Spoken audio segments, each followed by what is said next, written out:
կեղծիք են եւ Մայրաթորի դիվանապետ Արշակ Սրբազանը այսպես արձագանքել է իրեն վերագրվող վարկաբեկիչ տեսանյութերին, որոնք տարածվել էին շաբաթներ առաջ։ Քննչական կոմիտեն հայտարարել էր, որ տեսանյութերի փորձաքննության արդյունքում պարզվել է, որ դրանցում Արշակ Սրբազանն է։ Սակայն նա այսօր հերքել է քննչականի պնդումը եւ հայտարարել, որ հանդիպումներ է ունեցել ազգային անվտանգության ծառայության պաշտոնյաների հետ։ Այդ հանդիպումների ժամանակ նրան փորձել են համոզել, նաեւ սպառնալիքների ակնարկներ են եղել։ Քանի անգամ հանդիպումներ եմ ունեցել ազգային անվտանգության ծառայության տարբեր պաշտոնյաների հետ։ Ես անունները չեմ ցանկանում նշել։ Իհարկե հանդիպումների ընթացքում իրենք հնարավորություն են ունեցել իրենց դիրքորոշումները արտահայտել, ես իմ դիրքորոշումներն եմ արտահայտել։ Իհարկե տարբեր տեսակի պնդումներ են եղել, համոզումներ են եղել։ Իհարկե ակնարկներ եղել են որոշակի գործողություններ իրականացնելու, բայց ես ձեզ ասեմ, դժվարանում եմ ասել, մեղքը չառնեմ ուրիշների։ Դժվարանում եմ ասել, ակնարկներ եղել են, բայց շատ որոշապես հասկանալի դարձել է, որ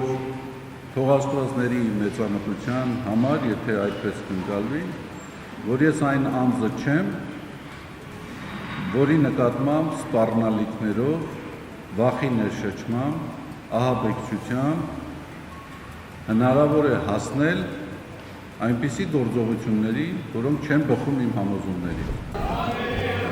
Հայաստանի վարչապետի մասնակցությամբ Կիրակնորյա պատարագը նորից ուղեկցվել է սկանդալով։ Երևանի Սուրբ Սարգիս եկեղեցում նույնպես պատարագ մատուցող քահանան խմբագրել է աղոթքի տեքստն ու չի տվել վեհապարի անունը։ Փոխարենը հավաքված հավատացյալներն են բարձրաձայն հնչեցրել ամենայն հայոց կաթողիկոսի անունը։ Անվտանգության աշխատակիցները երկու երիտասարդների դուրս են բերել եկեղեցուց, ուժով նստեցրել ոստիկանական մեքենան։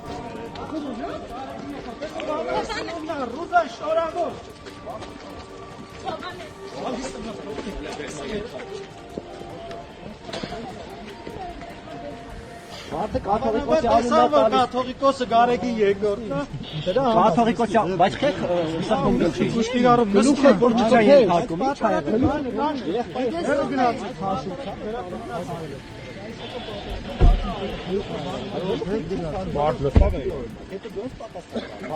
է։ Մի խոչընդոտեք մեզ։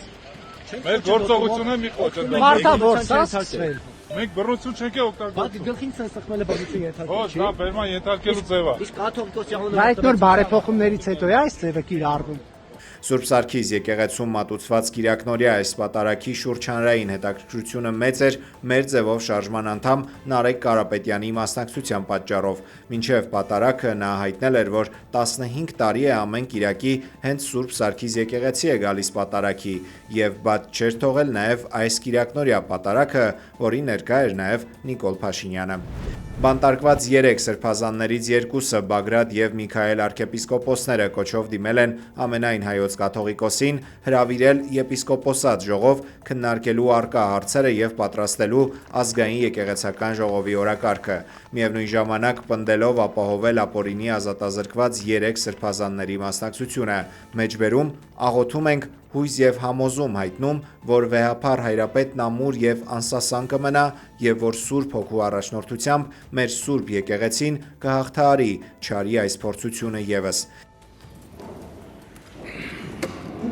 Երկու սրբազանները Նիկոլ Փաշինյանի հետ հանդիպած 8 եպիսկոպոսներին անվանել են տիրադավեր եւ կոչ արել վերադառնալ մեջբերում կանոնական դաշտ, հուզող հարցերը բարձրացնել եկեղեցական ատյաններում։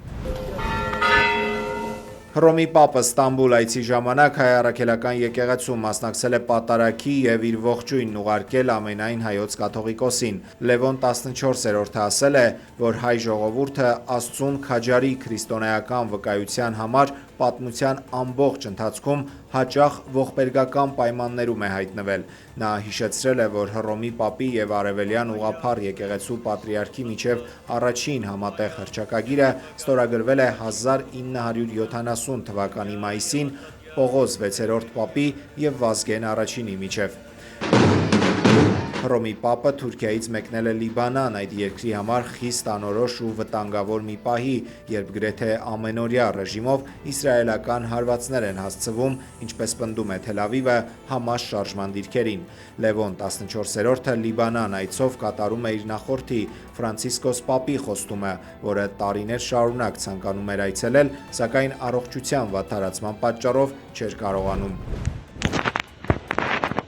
Անտառային հրդեհներ են օկուպացված Արցախում, կրակը երևում է մի քանի տասնյակ կիլոմետր հեռավորությունից, լրատվամիջոցները հայտնում են, որ քարվաճառում բռնկված հրդեհը տարածվել է դեպի Քաշաթաղ։ Ձմռան առաջին 3 օրերին Հայաստանի առանձին շրջաններում սպասվում են թույլ տեղումներ, լեռնային շրջաններում ձյուն և ձնախառն անձրև, հովտային շրջաններում անձրև։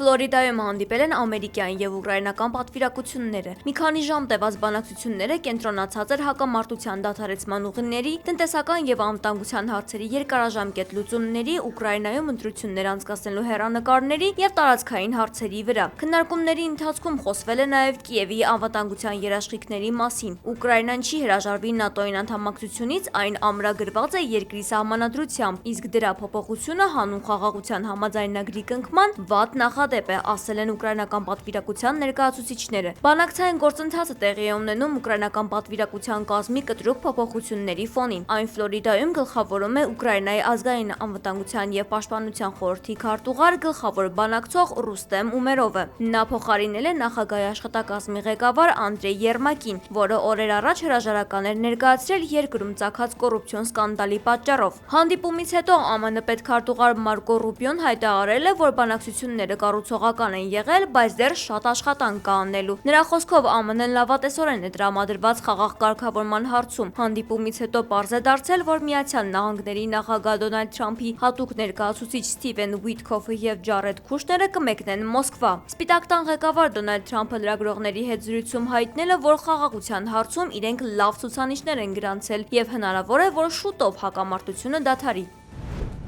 Օքսֆորդի բառարանը Rage-Bait կապակցությունը հայտարարել է 2025 թվականի տարվա արտահայտություն, որն անգլերենից բառացիորեն նշանակում է զայրույթի հրահրում։ Այն սահմանվում է որպես առցանց բովանդակություն, որը միտումնավոր ստեղծվել է զայրույթ կամ վրդովմունք առաջացնելու համար, լինելով տհաճ, սադրիչ կամ վիրավորական։ Նման բովանդակությունը սովորաբար հրապարակվում է կայքերի կամ սոցիալական հարթակների լրատվամիջոցների դիտելիությունը մեծացնելու նպատակով։ Այն նման է իր ինտերնետային գործընկեր Clickbait-ին, որտեղ վերնագիրն օգտագործվում է ընթերցողի ուշադրությունը գրավելու և հոդվածը կամ տեսանյութը դիտելու համար։